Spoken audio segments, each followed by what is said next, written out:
केवल 12वीं तक की किताबें पढ़ाकर हम सोचें कि यार अपराध रुक जाएंगे, बच्चे शिक्षित हो गए, तो ये गलत सोच रहे हैं। शिक्षा का मतलब है उनमें नैतिकता का भंडारण करना होगा, उनमें नैतिकता का कोष बनाना पड़ेगा। सकारात्मक बदलावों के साथ हमारा जीवन प्रभावी बने, हमारी व्यवस्थाएं सुधरे, तब तो हम उसे एक अच्छा बदलाव मान सकते हैं। आज की शिक्षा और पहले की शिक्षा में कोई फर्क है क्या?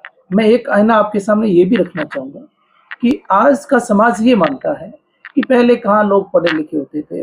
धार्मिक दृष्टि से भी देखना, समाज की दृष्टि से भी देखना, और एक गांव की तरह उसको सोच के मुझे बताना कि जो प्रॉपर बैग हमारे पास नहीं होता था, लेकिन उस समय के जो हमारे साथी रहे हैं, बेटियां उस समय आज से 20 साल पहले भी पढ़ रही थी, लेकिन एक लंबा गैप भारत ने देखा है, चाहे वो बाहरी आक्रांताओं के द्वारा। भारत काफी टाइम से आप काम कर रहे हैं, यूट्यूब चैनल पे भी काम कर रहे हैं, शिक्षा के क्षेत्र में भी आपका लंबा चौड़ा अनुभव है, और खासकर उस विषय से है, हिंदी विषय की अगर अपने बात करते हैं तो आज के इस बदलते दौर में जिस तरह का बदलाव आप देख पा रहे हैं, उसको लेके आपका क्या विचार है, क्या कहना चाहेंगे?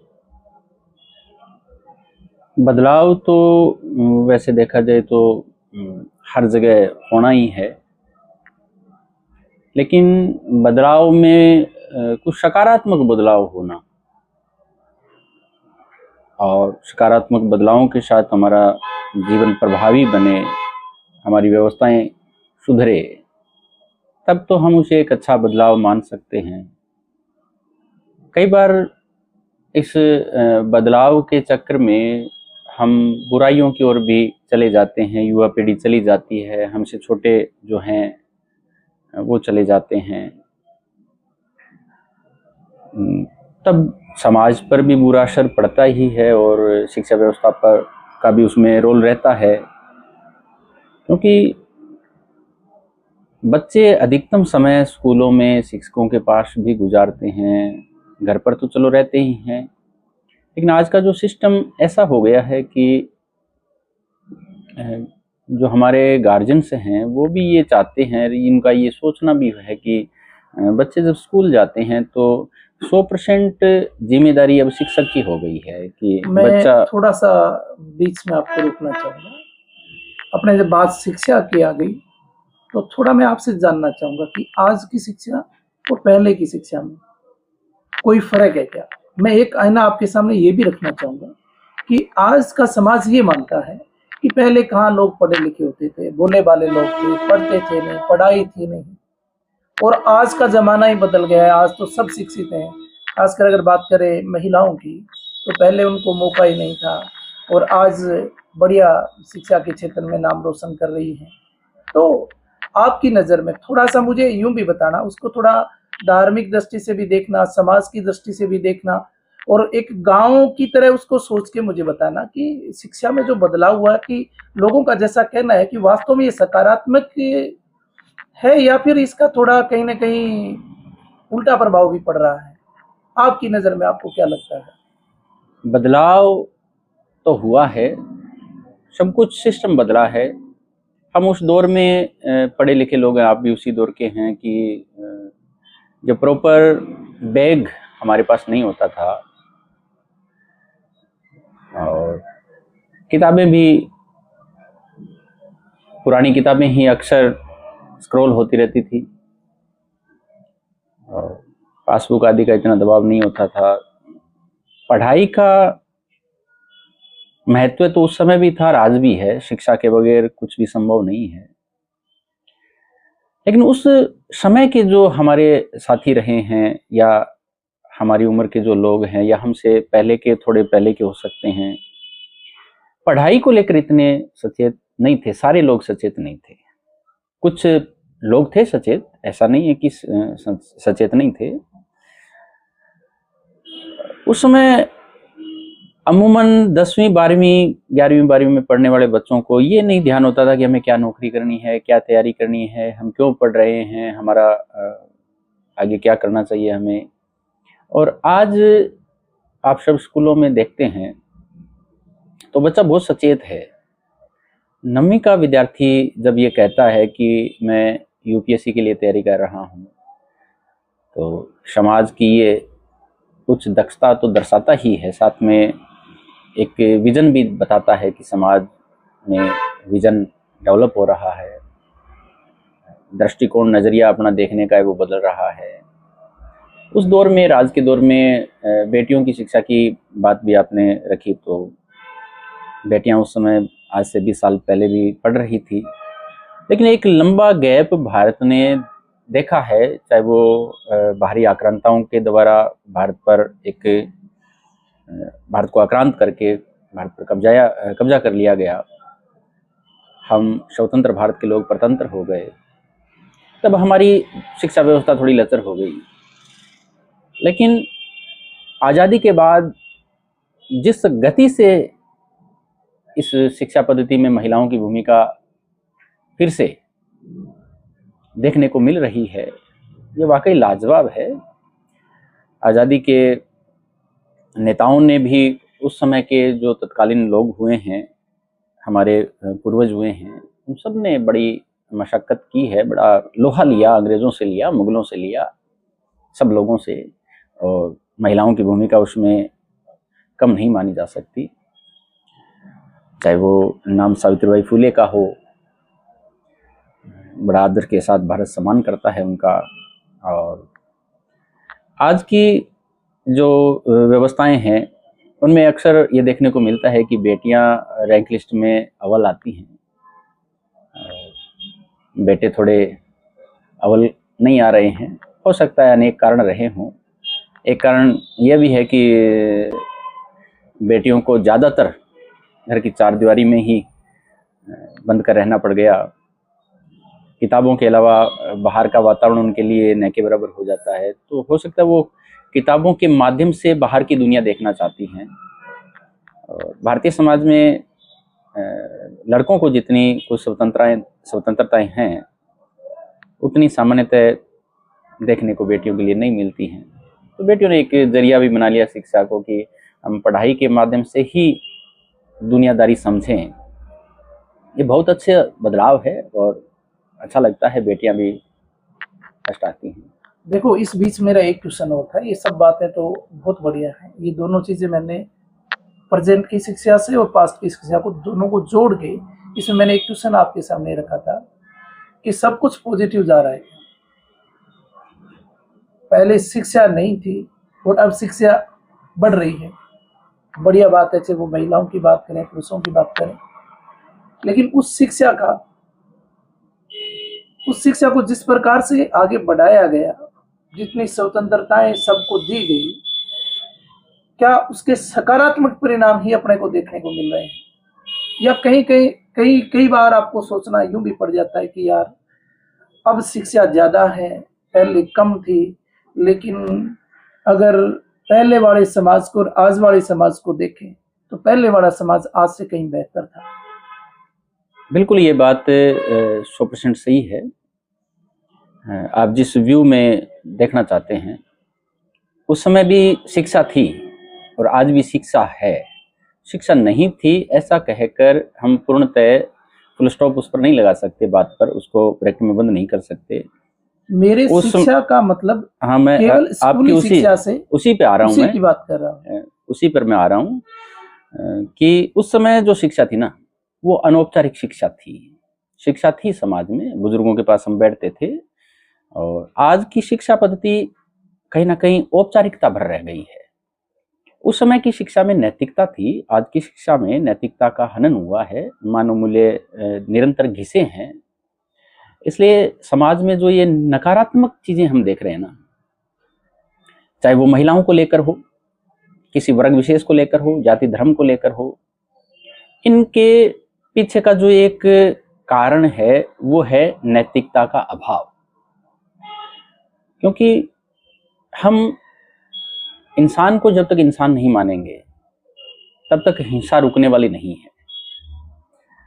और जो हिंसा हम केवल अखबारों में बहुत दूर कहीं किसी शहर में घटित होती देखते थे, और वो हिंसा जब हम आज के टाइम में प्रॉपर अपने गाँव में देखते हैं घटित होती हुई, तब आप सोचिए कि आने वाले 20-30 वर्षों के बाद फिर वो हिंसा कहाँ तक पहुँच जाएगी।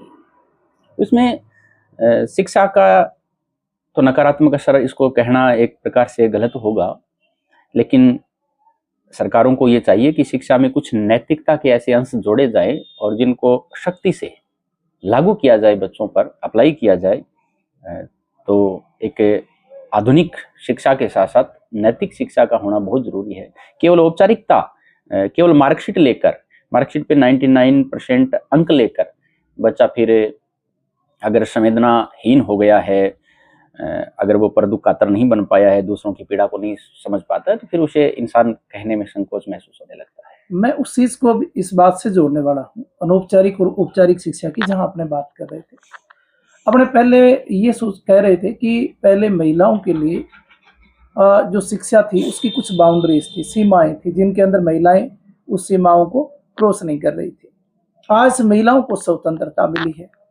निश्चित रूप से आज महिलाओं को पढ़ने लिखने में स्वतंत्रता मिली है, विद्यालय भी अच्छा स्टेज मिला है उन्हें।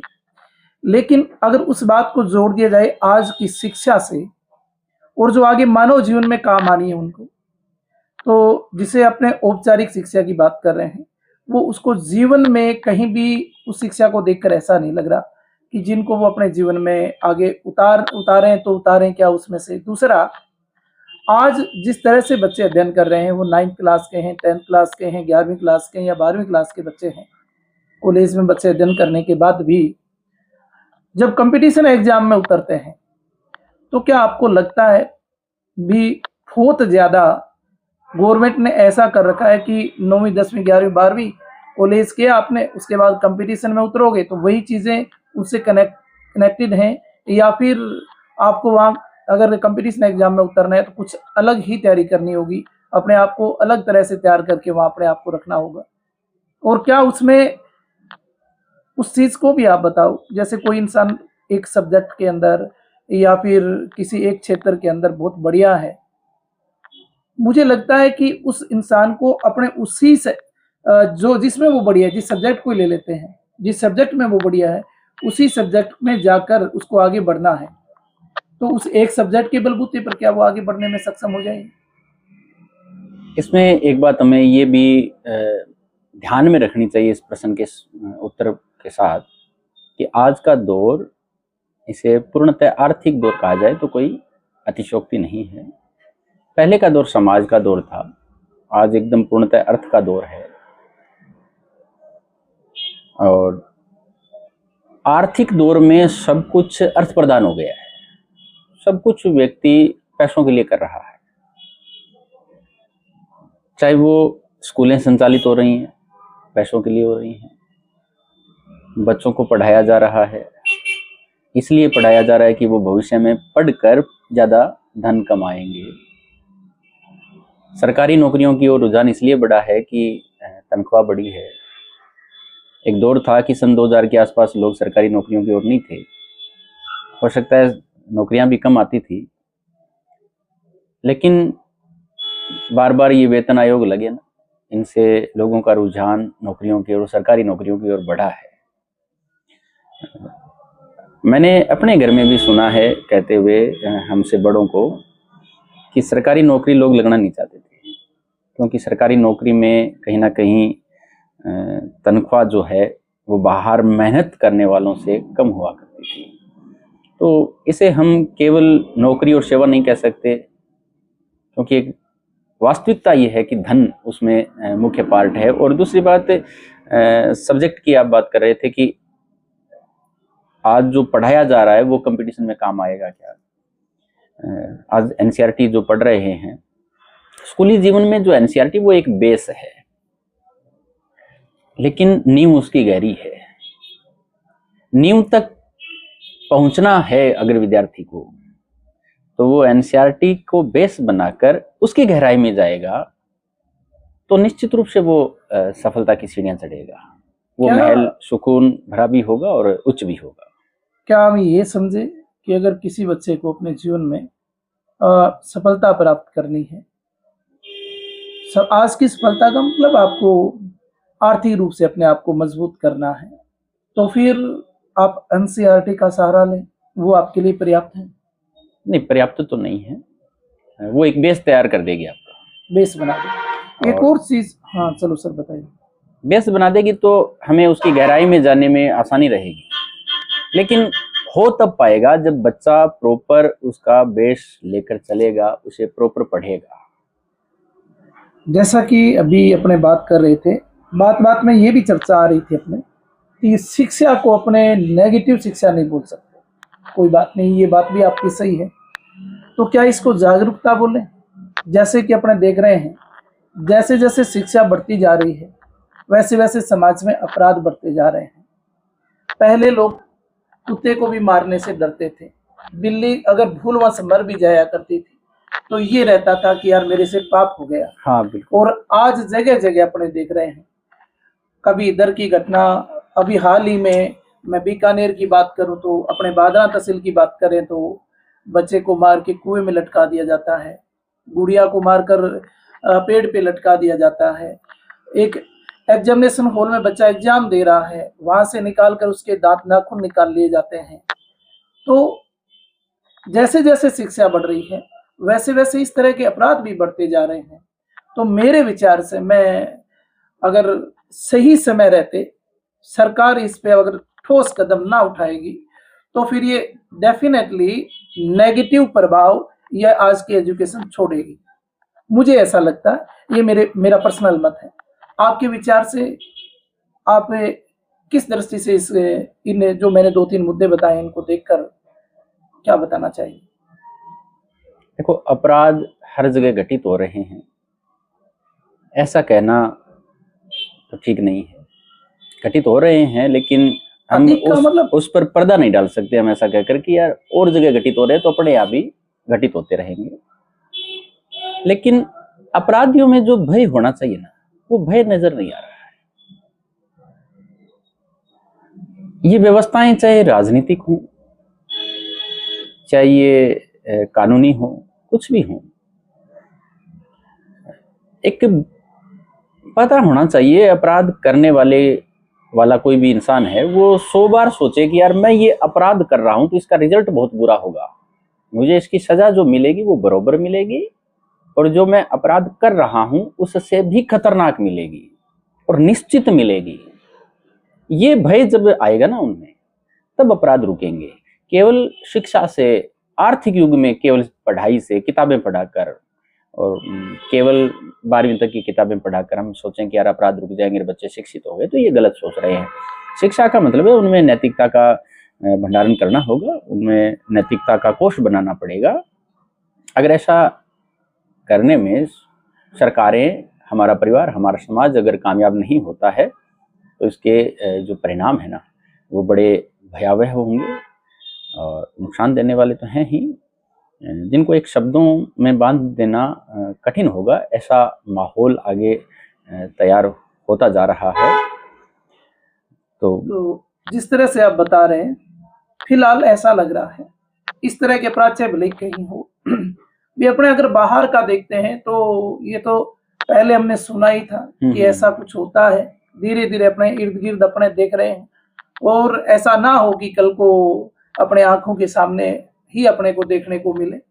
और ये साफ साफ दिखलाता है कि ज्यादातर जो अपराध हो रहा है वो युवा पीढ़ी में देखने को मिल रहा है। तो युवा पीढ़ी ने जो जो एजुकेशन प्राप्त की उसमें नैतिकता का भाव स्पष्ट नजर आ रहा है। नैतिकता वाली चीजें उसमें जोड़ना बहुत ज्यादा जरूरी है। दूसरा, उसके अंदर एक प्रभाव ये भी नजर आ रहा है, चाहे वो आर्थिक रूप से जो लोग अपने आप को समर्थ मानते हैं, जो आर्थिक रूप से ऐसा है, ज्यादातर उन्हीं लोगों के द्वारा अपराध किए हुए अब तक के अगर अपने रिजल्ट को देखें तो नजर आते हैं। यानी उनके अंदर डर का भाव भी है। उनको अभी ऐसा पता है कि भी अपने मजबूत हैं, स्ट्रॉन्ग कंडीशन में हैं और अपने जैसे तैसे करके इसको व्यवस्थित कर लेंगे। तो कहीं ना कहीं अपना प्रशासन भी इसमें अभी पूरी तरह से अपना प्रभाव छोड़ने में विफल रहा है। हाँ, यही वो डर वाली बात हो गई। अपराधियों में भय होना जरूरी है। देखो, दूसरी बात एक चीज थोड़ी और कि जो युवा पीढ़ी की बात आपने कही, तो युवा पीढ़ी में बहुत सारे जो नैतिक मूल्य हैं वो गायब होते जा रहे हैं। बात वही नैतिकता पर आती है। युवाओं में धैर्य नहीं रहा है। वो छोटी सी बाधा को अपने जीवन की सबसे बड़ी बाधा मान लेते हैं। लगता है कि अब तो यार जिंदगी ब्रेक हो गई, बल्कि ऐसा कुछ है नहीं। और प्रेम के नाम पर जो माहौल क्रिएट किया जा रहा है, ये भी देश दुनिया में ठीक नहीं हो रहा है। प्रेम ऐसा नहीं है कि प्रेम इस समय लोग करने लगे हैं, ये पहले भी था, लेकिन कुछ चीजों के गलत अर्थ निकाल लिए हैं। जैसे स्वतंत्रता का अर्थ हमने गलत निकाल लिया कि यार मैं सड़क पर चलने के लिए स्वतंत्र तो हूं, कोई दिक्कत नहीं है, स्वतंत्र हैं, लेकिन मैं एक अपनी साइड में चलने के लिए स्वतंत्र हूँ। हाँ, एक तरह से कह सकते हैं कि उसकी सीमा है। हाँ, मैं सड़क पर ऐसे लहराते हुए चलूंगा तो मैं वो स्वतंत्रता से नहीं मैं ये नहीं कह सकता कि मैं कैसे भी चलूंगा यार मेरी मर्जी है। तो इसका मतलब है कि मैं स्वतंत्रता के पर्दे के पीछे उशृंखल होता जा रहा हूँ। तो आपके दृष्टिकोण से सरकार ऐसा क्या करे जिनमें आपके विचार से कि जिनमें अगर ऐसा कुछ किया जाए तो ये चीजें कम हो सकती हैं? आज की युवा जो है, जिसके अंदर काफी अभाव देखने को मिल रहे हैं नैतिकता के, वो उनके अंदर आए। दूसरा, कहीं ना कहीं उनमें निर्णय लेने की जो क्षमता है, जो राइट डिसीजन है, वो प्रॉपर टाइम पर नहीं ले पाते, और जिसके बलबूते पर ये सारे अपराध भी, अगर इसका पूरा एक सार निकालें तो सही समय पर सही निर्णय का अभाव। अगर पूर्णतः हम सरकारों पर छोड़ देंगे अपने घर के बच्चों को, हम सरकारों पर कैसे छोड़ सकते हैं? और सरकारों से हम ये आस पूर्णतः कर लें 100% की सरकारें ये सब कुछ करेंगी, तो सरकार के पास बल प्रयोग है, वो तो है क्या? बल प्रयोग जब सरकार करेगी तो फिर वो राजनीति हो जाएगी, और राजनीति में राजनीति हो जाएगी। तो सरकारें ऐसा करने से भी बचती रहेंगी, करना नहीं चाहेगी, क्योंकि आज का लोकतांत्रिक सिस्टम ऐसा ही है। हर माता पिता को ये जिम्मेदारी लेनी पड़ेगी और अपने बच्चों पर पूर्णतः निगरानी रखनी चाहिए। पूर्णतः का मतलब बंधनों में बांधना भी नहीं है, ये उसको थोड़ा सा ये समझने का प्रयास करें कि बच्चा कहाँ बैठता है, कहाँ उठता है, क्या करता है, मोबाइल में क्या देखता है, क्या सर्च करता है, कैसे कंटेंट को देख रहा है, कैसा कंटेंट उसे परोसा जा रहा है। देखो, इंटरनेट के माध्यम से ही हम ये वार्ता दुनिया तक पहुंचाने वाले हैं, और बच्चे इंटरनेट से जुड़े हुए हैं, इसमें कोई दो राय नहीं है। लेकिन समझना तो बच्चे नहीं समझ पाएंगे, छोटे बच्चे नहीं समझ पाएंगे, युवा होता मन नहीं समझ पाएगा। माता पिता को समझने की आवश्यकता है कि वो कैसा कंटेंट उन बच्चों तक पहुंच रहा है और उन्हें वो कैसे हैंडल करें। आप ये चाहें कि माता पिता हाथ में छड़ी लेकर उसे नियंत्रित कर लेंगे तो ये बात भी ठीक नहीं है, नहीं हो पाएगा, क्योंकि आज के टाइम में नहीं हो पाएगा। अगर देखा जाए ना, तो आज और अगर पहले की अपने तुलना करें तो पहले गांव के अंदर गांव का जो मुखिया हुआ करते थे, 5 लोग जो पंचायत में बैठा करते थे, उन लोगों का इतना डर था पूरे गांव के अंदर, चाहे उस समय उस दौर की युवा पीढ़ी हो, चाहे उस दौर के बड़े बुजुर्ग भी क्यों ना हो, सब में उनका इतना प्रभाव था कि वो ऐसा करने से बिल्कुल डरते थे। केवल गांव की पंचायत के 5 मेंबर ही हुआ करते थे। आज हर जगह पुलिस प्रशासन बैठा है, लेकिन आज भी वैसा प्रभाव अगर तुलनात्मक रूप से देखा जाए तो देखने में यूं लगता है कि वैसा प्रभाव प्रशासन का नहीं है।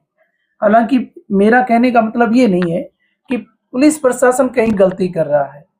यहाँ से एक बात, जैसे अभी आपने बताया, ये भी सामने आ रही है कि आज के जो पेरेंट्स हैं बच्चों के, वो कहीं ना कहीं बहुत ज्यादा बच्चों पे विश्वास करके लापरवाही कर रहे हैं।